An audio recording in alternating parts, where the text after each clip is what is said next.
staan ek nou in verwondering. Welkom by Doxedeye Wonderboom aanlyn. Indien jy nog wag vir die uitsending om te begin, is jy meer as welkom om die skakel hieronder in die video se beskrywing te gebruik om ons Connect afdeling te besoek. Daar kan jy inligting kry oor nuwe prosesse wat in die kampus afskop. Jy kan met iemand in kontak tree indien jy enige hulp benodig en jy kan ook 'n finansiële bydrae maak. Die uitsending gaan binnekort begin. Geniet die boodskap.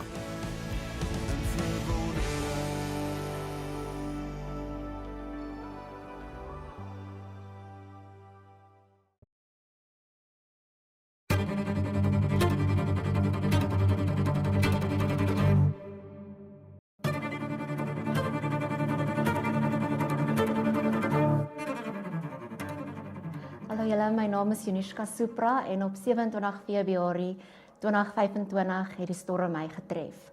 Dit was 'n normale donderdagoggend met baie chaos in die Suprahuis en min wetende die 5 minute wat ons laat was die kapers klaar reeds aan die ander kant van ons hek besig om te wag vir ons om uit te kom. Min wetende dat daai 5 minute wat ons laat was, dit my kinders se lewens gered het en hulle uit die storm uit gehou het. Ons het gery, skool toe gegaan, hulle afgelaai en met die terugkomslag het ek 2 mans gesien in die straat staan. En in plaas van om op te ry in ons driveway het ek besluit ek gaan parallel voor die hek stop. En my man bel om te sê hy moet op die kameras kyk. Volgende oomblik toe het ek gehoor al 4 my deure spring oop en toe ek weer kon kry, toe sit daar 2 mans, vreemde mans in ons kar of in my kar en 'n geweer teen die kop en 'n geweer teen die ribbes. Hulle het vir my dadelik gegil en geskree ek moet ry en ek het nog nooit so gehoorsaam gewees nie, maar ek was baie gehoorsaam gewees. En dit was asof ek 'n outer body experience gehad het en na 'n movie gekyk het van buitekant myself af. So het ons gery en net so 'n bietjie backtrack, die Sondag voor die Donderdag het Reinhard pertinent gepreek in die kerk oor die Here is altyd by jou, jy is nooit alleen nie. En vir jare het ek dit al gehoor en dit het nooit so ingesink soos op daai Donderdag, daai Sondag nie. En dit is alwaar ek gedink het ek is nie alleen nie en op 'n call het ek agtergekom dat dit is al wat ek kliphard sê in die kar is God is with me, I'm not alone. Op 'n stuk die ou wat voorgesit het vir my gevra, why aren't you fighting? En ek het besef ek kyk hom nou stip in die oë en ek sê vir hom because you asked me not to. En dit is asof sy gesig en sy oë van haat en wraak en duiwel donker verander het na lig en dat hy my jammer kry en dat hy sag is en ewe skielik het daai rit verander van dat die twee nie meer saamstem met mekaar nie en ek kon duidelik hoor in hulle gebroke Engels en in hulle taal dat hulle stem nie meer saam nie en die plan gaan nie meer loop volgens die plan moes geloop het nie. Ons het gekom in 'n lokasie, nou weet ek dit was Tembisa gewees en hulle het my agterin gesit, daai voorste man het die heeltyd seker gemaak dat hy by my is, asof hy hom ontferm het oor my. En ons het verder gery en weer op 'n stop gekom waar hulle my moes oorsit in 'n Fortuner. Daai ou was dadelik weer by my en hy het my gecomfort en vir my gesê, doen net wat hulle sê en alles gaan oukei wees. Toe ek uitgeklim het, toe was daar 7 verskillende mans wat op emmers gesit het en gelyk het asof hulle wag vir kos. En net daar het ek begin bid en vir die Here gesê, asseblief Here, laat hulle my eerder net skiet vandag want ek kan nie vandag gebreek en verniel teruggaan na my man en my gesin toe nie. Ek is daar in die Fortuner gesit en toe ek weer sien, toe ons by 'n mall, wat ek nou weet is Alexandra Mall gewees, en 'n Indiër man het duidelik gesien ek hoort nie daar nie en ek het na hom toe gestap en ek het gesê, please help me.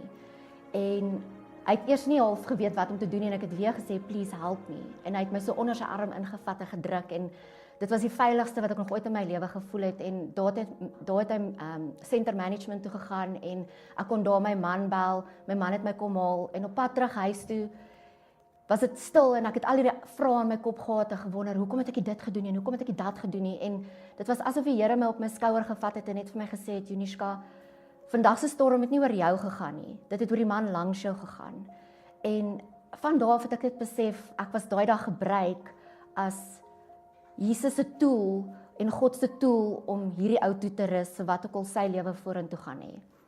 Daar was 'n storm, ek was in die storm, maar my God is groter.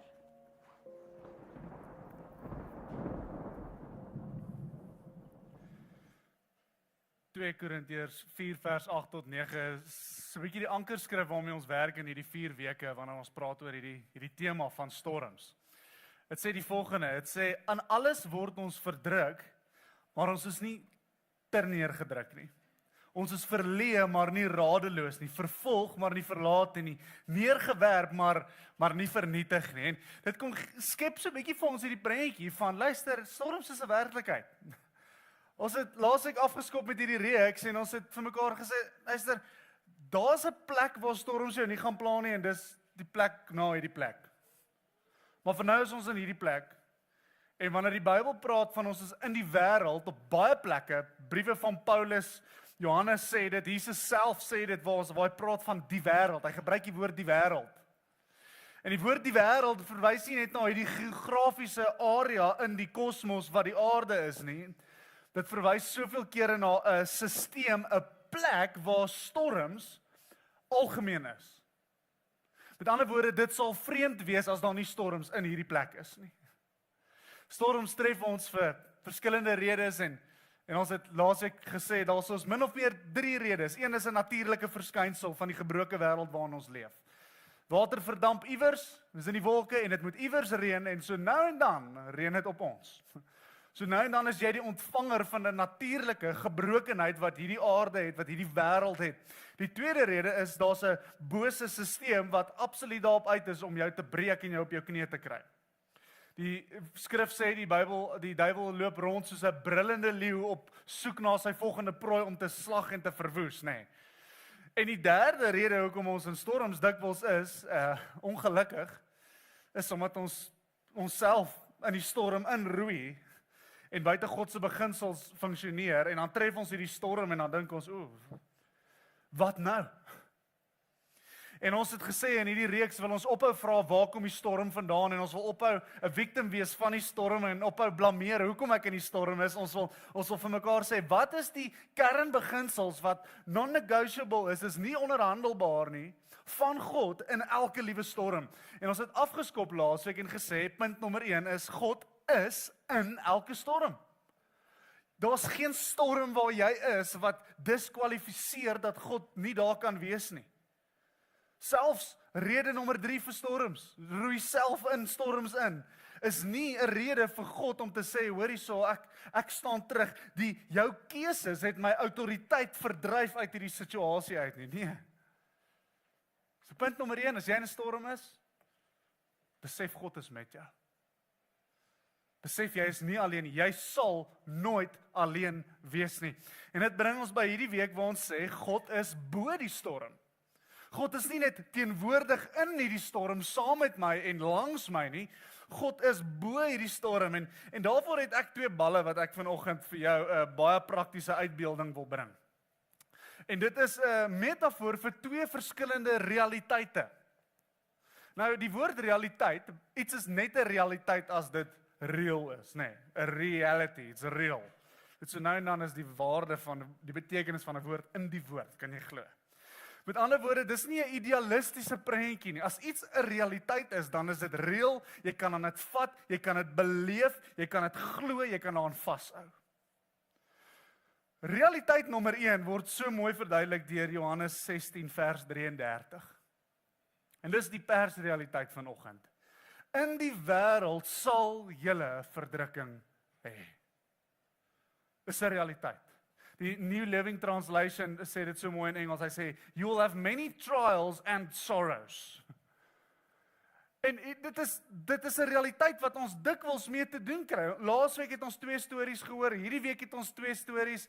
Raai wat, volgende week is daar nog 2 stories en in die laaste week is daar nog 2 stories en ons baie meer stories en as ons dit sou oopmaak vir almal, dan sou almal stories gehad het van my trials and my sorrows waaraan ek deel is, wat ek al beleef het, mense wat ek verloor het aan die dood, tragedie wat my getref het. Dit is realiteit nommer 1.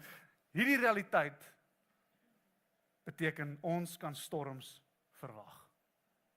Hierdie storms kom in verskillende kleure en geure en groottes. Hy kom van 'n rukwind tot 'n orkaan wat die res van jou lewe op aarde radikaal verander. 'n Rukwind is iets wat kom en hy gryp 'n paar dinge op die wasgoeddraad. Ek weet nie wie van julle het dit gister beleef nie. Saterdag almal het wasgoed gewas. Esra se klere was die hele tuin vol gewees. Ons moes dit weer ophang, want dan kom 'n rukwind deur. En behalwe dat ek dalk die afskop van die Springbok game met so 'n minuut mis omdat ek moes sokkies en klere bymekaar maak, is die impak van dit is minimaal. Dit het niks gedoen nie, maar 'n orkaan tref ons so nou en dan. Wanneer 'n orkaan tref, verwoes dit huise, lewens word geneem, drome en toekomste word verander en verwoes. En wanneer 'n storm jou regtig tref op 'n groot skaal, lyk die res van jou fisiese lewe anders as gevolg van dit. Realiteit nommer 2 lyk soos volg. Jeremia 29 vers 11. Ja, ek ken die planne wat ek vir julle het. Baie bekende vers, nee. Hoeveel Facebook posts het jy al gelees met 'n mooi prentjie van 'n blommetjie waar iemand hierdie vir jou stuur en vir jou sê, hier's waarheid oor jou lewe. God ken die planne wat hy vir jou het. Dis sy uitspraak, sê die Here. Dit is planne van voorspoed, nie teenspoed nie, om aan julle 'n toekoms en 'n hoop te gee. Realiteit nommer 2. Ons is vanoggend hier bymekaar as die liggaam van Christus. Ons is die gemeenskap van heiliges. As jy jou hart vir Jesus gegee het in jou lewe, dan sê jy, ek glo in hierdie realiteit. Nou, sommige mense wat nou nog nie daai enlightenment gehad nie, sal sê, maar dis nie 'n realiteit nie, dis 'n mite, dit is airy-fairy. Vir my en jou, wat kinders van God is, en as jy nog nie dit is nie, moenie by daai deure uitstap vanoggend, sonder dat iemand jou lei na die kruis toe vanoggend nie, want dan kan jy op 'n plek kom waar jy sê, hierdie is die realiteit, daar's 'n God wat planne het vir my, sy planne is nie, hy het nie 'n plan A en 'n plan B en 'n plan C vir ingeval plan A nie uitwerk nie, dit is 'n koninklike, soewereine plan wat hy oor my lewe skryf, met voorspoed, met hoop en 'n toekoms, amen. Maar ons lewe lyk soms so 'n bietjie soos 'n wipplank. Want hierdie ene kom sê vir ons, luister, storms is 'n werklikheid en hy kom bedreig 'n klomp goeders. Hierdie ene kom sê vir ons, God wil die beste vir my hê en God het die laaste sê. En ongelukkig hoe 'n wipplank werk is, gewoonlik as die twee mense dieselfde gewig is, dan dis moeilik om twee mense op dieselfde plek te balanseer. Hy werk nie so nie. Of een is bo en ons sê, "Wow, God is goed en dit gaan goed met my en ek kan sien hoe goed dit met my kinders gaan en my werk is geseënd en my kreatiwiteit loop vooruit en my huwelik is besig om wow, alles is net amazing want op dieselfde tyd is daar nie 'n storm wat my tref nie." Nou wat 'n wipplank doen is die oomblik wat hierdie realiteit raak, iemand word siek, iemand sterf, iets kom ruk my fondasie, kom ruk die mat onder my uit, dan sê dit asof ons moet sê, okay, maar hierdie realiteit kan nie waar wees en hierdie realiteit op dieselfde tyd nie, want hier's 'n storm, dit bedreig my, dit tref my fondasie, so pluk die mat onder my uit. So hoe is dit moontlik vir my om op dieselfde tyd hierdie twee realiteite te beleef? En dis dalk iets wat jy lank mee stoei en wonder, en soms skuif ons dit kant toe, want ons wil nie te veel daaroor dink nie, want dan maak ons geloof nie meer sin nie, nee. Daar is die vraag vir die slim ouens. Maar dit is nodig dat ek en jy vanoggend die antwoord verstaan en die oplossing verstaan, en dit is dat die twee realiteite nie dieselfde weeg nie. Dat dit nie 'n wipplank is wat heeltyd met mekaar in konflik is nie, maar dat dit 'n koninkryk is, 'n ewigheid en 'n tydelikheid wat regeer bo oor die tydelike. Andersom, anders preek ek 'n dwaalleer vanoggend. Ek het begin met persbo nou, so dit moet so om wees.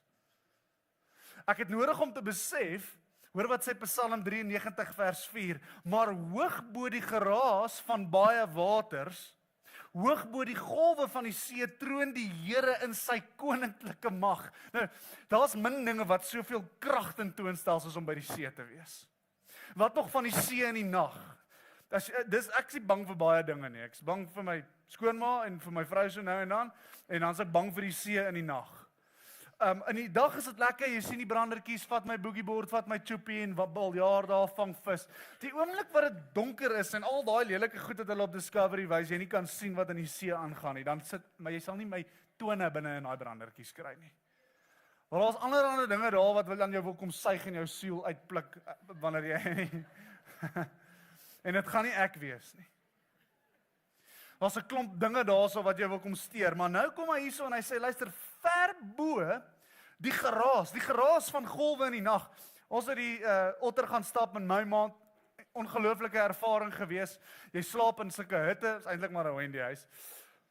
Teen die rotse, jy is afhangende van wat die gety is, as jy 10-20 meter van waar die brander slaan, en jy staan ook daar, en jy kyk en sê, nee wat, die see is nog ver, kom ek gaan lê binne, en dan lê jy daar binne, en dan dink jy, dit klink asof ek binne in hierdie golf is. Die krag wat besig is om te manifesteer daarso, en dan kom sê hy, so luister, hoog bo die geraas van baie waters, hoog bo die golwe van die see, troon die Here in sy koninklike mag. Die mooi ding van wanneer ons enigstens begin praat oor koninklikheid en heerskappy en koninkryk is die woord soewereinheid.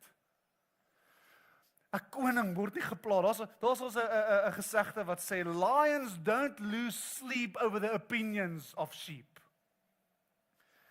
En alhoewel dit waardevol is om te besef, God is by my. Dis so great om te weet, dat die God wat by my is ook die God wat bo die storm is, wat nie teleurgestel word nie, wat nie geskit nie, sy planne word nie gevnyk deur die storms hier op aarde nie. En Johannes kom skryf in 16 vers 33, kom haal hy Jesus aan wat praat. En Jesus sê, ek het vir julle gesê dat julle in my vrede kan hê. In die wêreld sal julle verdrukking hê. Hy kom praat oor realiteit nommer 1 en hy sê, realiteit nommer 1 is 'n werklikheid. It is real. Dan kom hy en is asof hy ons met arensvlerke kom uitskoop uit hierdie realiteit uit en hy sê, maar hou moed, ek het die wêreld oorwin. En hoe cliché dit ook al vir jou vanoggend moet klink.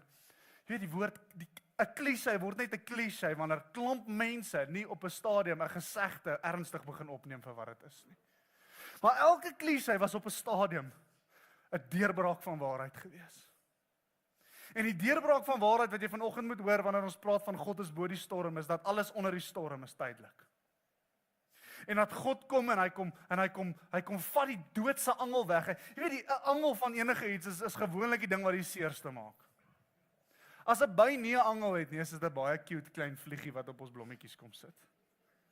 En jy wil hom 'n naam gee en jy wil hom cuddle en alles. Maar die feit dat hy 'n angel het, is die ding wat maak dat jy voel, weet jy wat, daar's vrees, ek wil terugstaan, ek wil nie betrokke raak hier nie. Die woord sê dat die angel weggeneem word van die dood. Hy sê, death, where is your sting? Die oomblik wanneer toe Jesus Christus aan daai kruis sterf, Here, en hy staan op uit die dood uit, en hy vaar op na die hemel, en hy sit aan die regterhand van God, het hy ons gevat, en hy het ons saam met hom op hoë plekke wat bo die storm is, laat vesting vind, sodat ek en jy vanoggend kan sê, God is nie net bo die storm nie, hy kom gee vir my die kapasiteit, die geleentheid om ook vanuit bo die storm uit te kan funksioneer. Luister, as jy vanoggend hier so sit en jy's onlangs deur 'n storm of jy's besig om deur een te gaan. Want ek weet daar's mense wat die advertensie op Facebook gesien het en gedink het, "Wel, hierdie moet ek hoor want ek is besig om te verdrink." Dan jy vanoggend nodig om te hoor dat jou huidige storm nie die laaste sê het oor jou geluk, voorspoed en hoop nie. Dit het nie die laaste sê nie, die angel, die gevolge van 'n tydelike wêreld wat homself wou ewigheid maak, staan nie meer nie, want Jesus Christus het gekom en hy het gesê, ja, dis 'n realiteit, dis 'n storm, maar ek het hierdie wêreld kom oorwin. En weet jy wat is so 'n amazing ding om vanoggend tweedens te besef, dat die storms wat ons op aarde beleef, dat alles ten goeie kan meewerk. Weet die woord soewerein beteken dat hy word nie geaffekteer deur dinge wat teen hom probeer staan nie. Wanneer God sê, luister, ek weet wat die planne is vir jou. My planne is 'n hoopvolle toekoms. Die Engelse woord sê, I know the plans that I have for you, plans to prosper. Ek wil net hê ons moet gou daai woord prosper, dink dit kou aan hom, drink aan hom en dink by jouself, wat is die woord prosper? Dit klink soveel keer soos hierdie ding wat net buite ons, daai mense prosper altyd, daai mense. Ek wil net aan die lewe bly. Hy sê, luister, my planne vir jou is om te prosper. Prosper, dis meer as die woord voorspoed waartoe dit vertaal word. Voorspoed is so half soos, jy gaan okay wees. prosperous, soos luister, jy gaan heers, jy gaan vanuit koninklike plekke, gaan jy funksioneer. En weet jy wat die amazingste ding van die waarheid, dat God bo die storm is Romeine 8 vers 28. Hy sê, ons weet dat God alles ten goeie laat meewerk vir hulle wat hom lief het, vir hulle wat volgens sy voorneme geroep is. En ek wil hom vanoggend so in 'n boksie sit, saam met Genesis 50 vers 20. Hoor wat sê dit, julle het kwaad teen my beplan, maar God het dit vir iets goeds in gedagte gehad, met die doel om iets te doen wat vandag gebeur, om 'n groot volk aan die lewe te hou, en so 'n bietjie konteks, om daai vers net bietjie beter te verstaan, hierdie is Josef wat hier praat. Josef wat verkoop was deur sy broers. Nou luister, ek weet, ons het 'n verskeidenheid storms wat deur ons al in ons lewe was, nê, en ek is seker hier is wonderlike getuienisse en scary stories. Laas week kom iemand by my en sê, hoor, ek wil my storie deel, hierdie en hierdie, ek kyk jou so, ek sê, wat? Jy, deur hierdie. So never judge a book by its cover, nee. Maar ek is 95% seker, niemand van julle is al verkoop deur julle broers of susters, nie. Weereens, dalk is daar, en as dit jy is, wat 'n storie, dit gaan absoluut 'n storie wees. Maar dis 'n Josef wat klein brat was, en sy pa, ons kan nou sê, was dit nou reg van sy pa om die liefste vir hom te wees, en om voor te trek. Die punt is, sy broers, dit moes so erg gewees het, dat hulle besluit, luister, ons gaan vir jou kry. Ons gaan jou nie noekie of wedgie of verdrink in die water nie, ons gaan jou verkoop aan slawe van 'n ander land. En hulle sê raai daar. En hulle verkoop hierdie ou en iets wat, ek bedoel, hoe erg moet dit wees? Nie aan mense in die omgewing nie, hy verkoop hom aan iemand van 'n ander land, ander volk, hy kom daar, hy's 'n slaaf, hy begin van onder af, hy's niemand, hy's niks. Dis 'n storm, dis 'n tragedie wat besig is om sy fondasies te skud, wat besig is om sy boot te sink. Dit was 'n bose plan gewees. Maar God wat sê, Josef, ek weet wat die planne is, my planne vir jou. Ek beplan 'n hoopvolle toekoms vir jou. Ek beplan dat jy gaan prosper, jy sal hoop hê. Hoe was daai prentjie vir 'n Josef? Dit was heel moontlik om die herder te kon bly met sy mooi jassie wat sy pa vir hom gemaak het, en elke dag te kon sit en sy skapies te kyk. Dis die hoopvolle toekoms wat ons soveel keer in ons koppe dink. Jy weet, ons kinders is gehoorsaam, hulle doen goed op skool, ons besigheid floreer. Dis hoe daai lyk, en dan kom daar 'n bose plan en kom skud jou en kom wees 'n storm in jou lewe, en die grootste fout wat ons kan maak is, okay, maar dan is God se realiteit seker nie die laaste realiteit nie, maar Josef eindig op in Egipte. Lang storie, gaan lees dit, dis incredible, as tweede in bevel oor 'n nasie waar hy nie vandaan kom nie. Tweede in bevel, die farao vertrou hom sodat hy die besluite namens hom maak, en op 'n stadium kom sy broers van 'n ander land af wat dink hy's dood, en kom kry kos en kom kry toevlug in hierdie land waar ons 'n hongersnood. En raai wie is die lucky peanut wat op die troon sit en moet besluit, kan julle maar kom of nie? Josef. En dis wat hy sê. Hy praat met sy broers toe hulle agterkom wie hy is. En kan jy dink as jy met die persoon kon praat wat storms oor jou lewe bring, wat boosheid teen jou beplan. Hy kyk hulle in die oë, hy sê, julle het kwaad teen my beplan, dis 'n realiteit. Julle het storms teen my beplan. Maar God het dit vir iets goeds in gedagte gehad, met die doel om te doen wat vandag gebeur, om 'n groot volk aan die lewe te hou. Daar's 'n ou wat skryf rondom hierdie deel, en dis in Engels, hy sê, this piece of scripture signifies the belief that God can take the harmful intentions and actions of people or spiritual forces and turn them into circumstances that bring about greater good, often to save many lives or to mature and strengthen an individual. Uniska vertel die storie waar sy gehijack is. En 'n deel in haar video wat 'n mens bietjie verkeerd kan vat is, ek weet daai dag het die Here my gebruik. Vraag wat ons vra, ek maar so, God het haar gehijack. Hoe sê as die Here jou hijack, gaan dit anders lyk? Maar vir baie redes het dit gebeur daai dag, of dit 'n bose plan was, of dit maar net, of sy nou maar net die unlucky target van dit, wat ook al die rede was, dalk was van dit haar skuld, ons weet nie, maar die punt is, God kom sê, vir die wat my liefhet, sal ek alles ten goeie laat meewerk, en weet jy wat so mooi is aan die einde van hierdie skrifvers in Genesis sê, om 'n groot volk aan die lewe te hou, 'n nasie word gered deur die planne wat God in werking stel, en die feit dat hy soewerein is oor Josef se lewe. Weet jy hoe groot is die reddingsplan wat God deur jou lewe wil hê, deur van die storms wat jy deurgaan. En is een ding om vanoggend te sê, Here, vat my talente en ek wil my tyd vir U gee. Ek wil al die goeie goed vir U gee.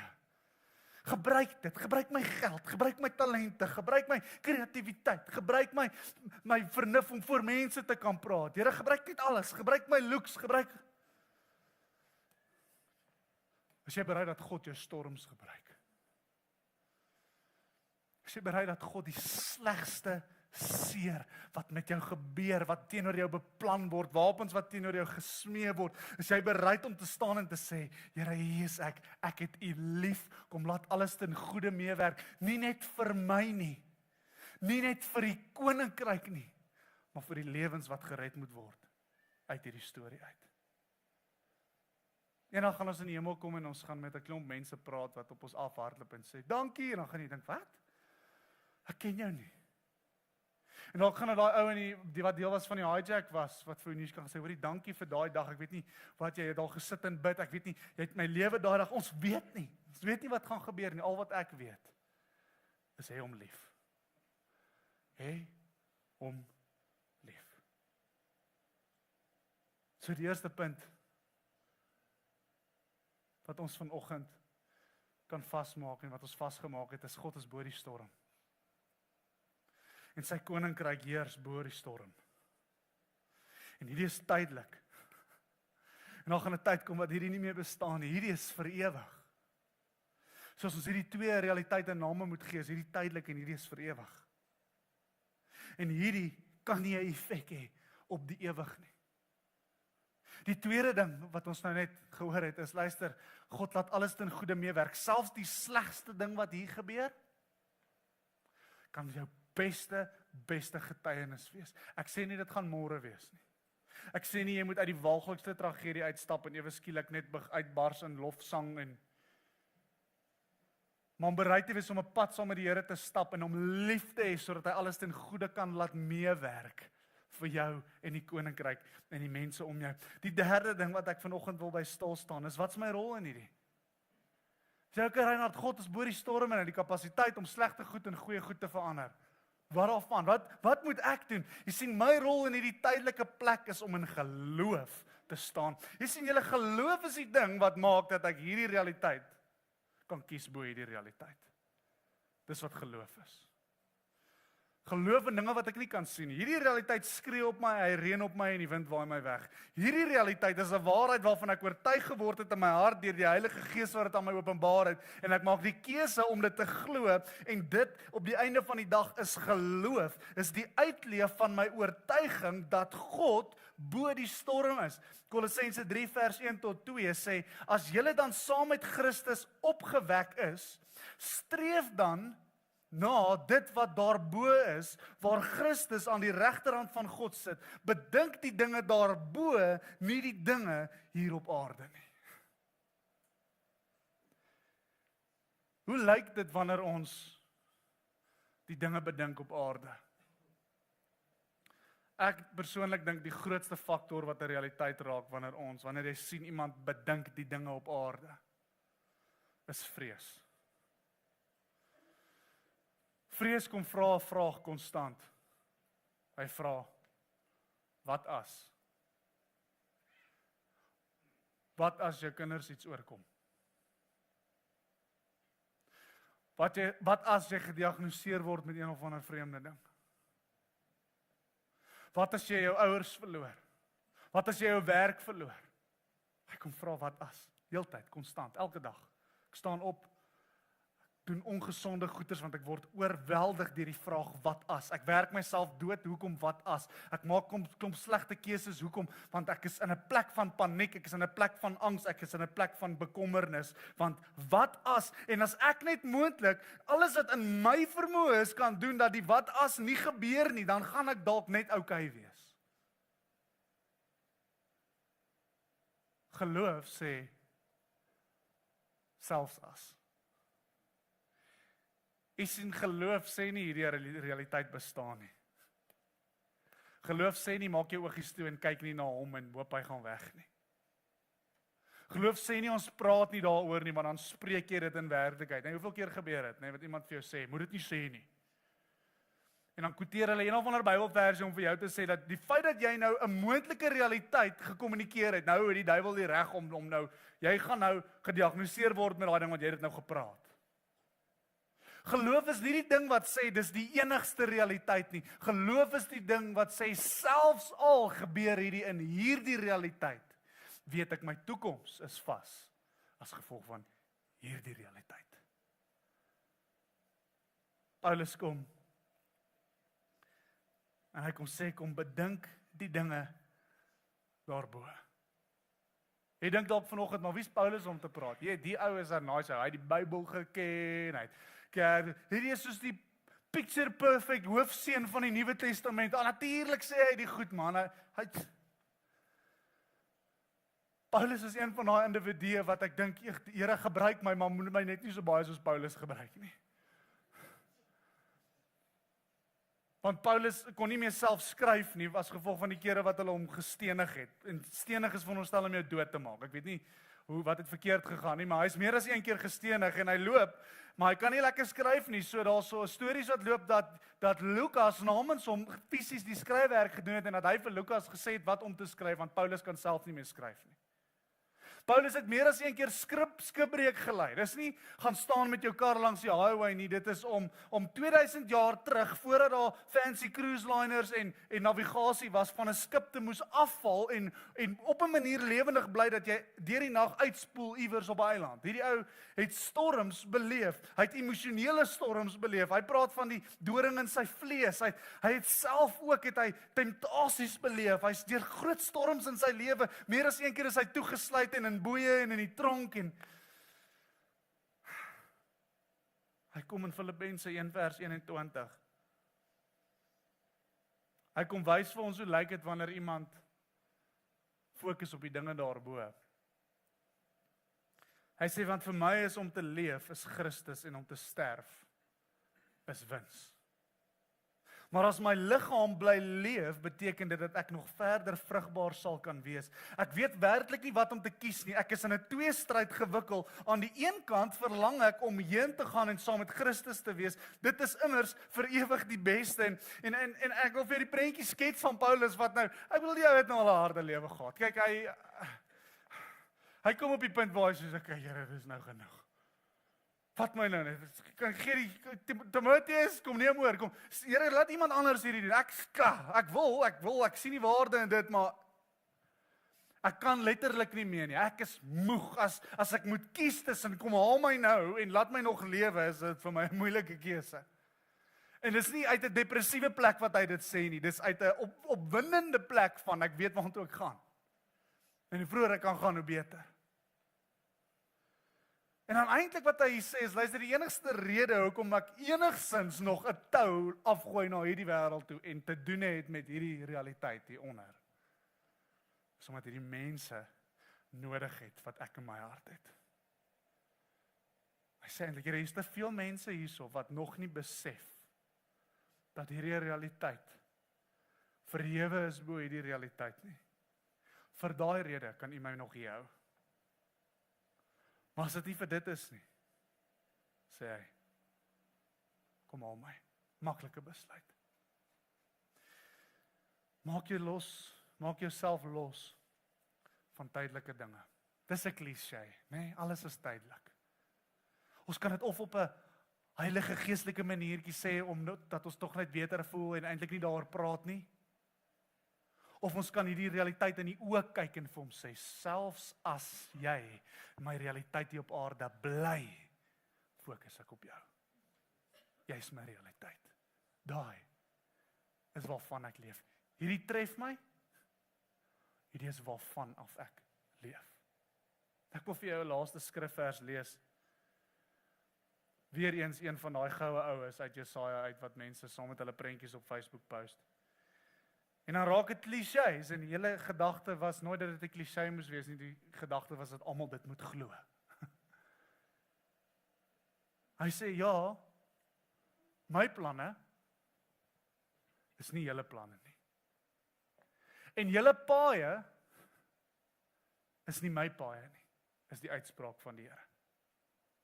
Want soos die hemel hoër is as die aarde, so is my paaie hoër as julle paaie en my planne as julle planne. Ja, soos reën en sneeu uit die hemel afkom en nie daarheen terugkeer nie, maar die aarde deurdrenk en plante laat voortbring, dit laat uitspruit en so saad gee vir die saaier en voedsel vir die wat eet. Net so sal my woord wees wat uit my mond uitgaan. Dit sal nie vrugteloos na my terugkeer nie, maar doen wat ek wil hê en die doel bereik waarvoor ek dit gestuur het. Julle, ons dien 'n God wat nie net bo die storm is nie, maar sy seun gestuur om my op te trek tot bo die storm. Eendag gaan my hele wese bo die storm wees. Liggaam, siel en gees. Gaan ek verhewe wees bo die storm. Vir nou het ek die keuse. Of ten minste my gees en my siel bo die storm is. En vanuit dit uit te funksioneer. Ek wil vir jou nog 'n storie wys vanoggend en na dit gaan ons in aanbidding ingaan. En is nie 'n maklike storie nie. Ek het dit nie in die eerste diens gedeel nie, maar John wat die storie vertel, sy het onlangs gehoor dat daar's 'n moontlikheid dat dit terug is. Maar dit verander nie die getuienis dat God bo die storm is nie, want dit wat sy beleef het die eerste keer, was van so 'n aard, dat sy dit vir niks sal verruil nie. Kyk na hierdie video. Amen.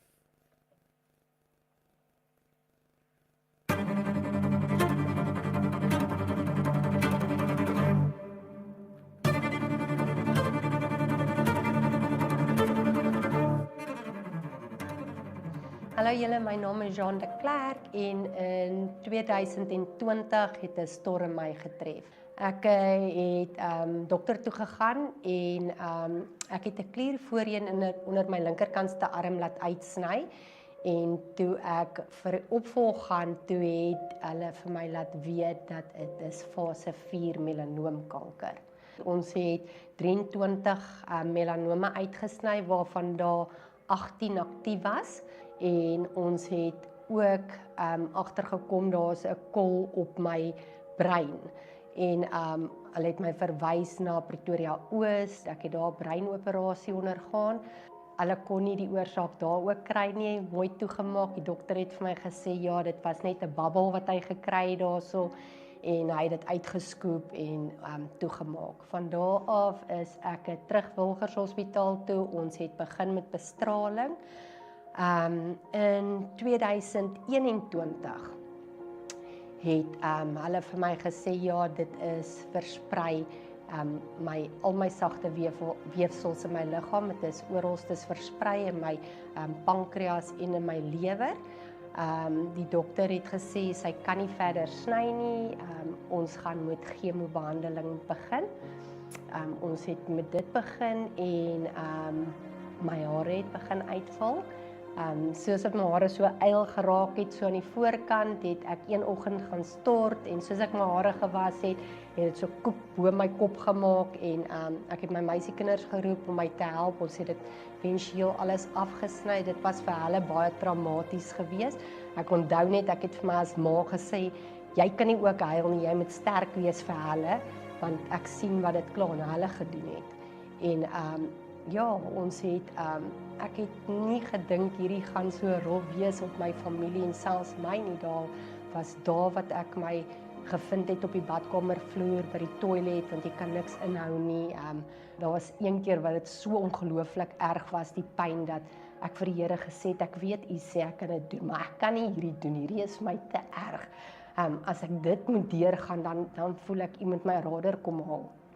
toe die dokters my gesê, daar is nie regtig meer iets wat hulle vir my kan doen nie, toe moes ek en my man ook ons testament regkry, ek moes gesprekke met my kinders hê, om vir hulle te sê, ja, dat mamma gaan nie miskien daar wees, vir jou matriekafskeid nie, ek gaan nie vir julle huwelike daar kan wees nie, ek gaan nooit my kleinkinders sien nie, dit was baie erg wees, en ek onthou, hoe die Here, terwyl ek myself vra, maar Jean, as ek nou moet gaan, en ons het nou al hierdie goedjies gedoen, maar as ek nou moet gaan, waartoe gaan ek?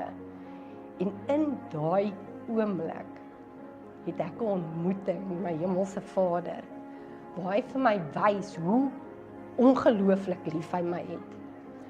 Hy wys vir my dat, Jean, jy het nie nodig om my te dien, uit vrees vir die hel nie, en ek het ook nie nodig om hom te dien, uit 'n plek van wat hy vir my kan doen nie, maar ek dien hom nou uit 'n plek van wie hy is in my lewe.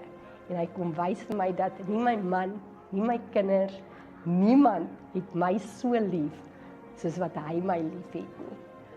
Hy het my gekies, Jean de Klerk, voor die grondlegging van hierdie wêreld. Ek is syne, en hy wil net hê ek moet in verhouding wees met hom. So hier sit ek vandag, ek is volkome genees, daar was 'n storm, maar my God is groter as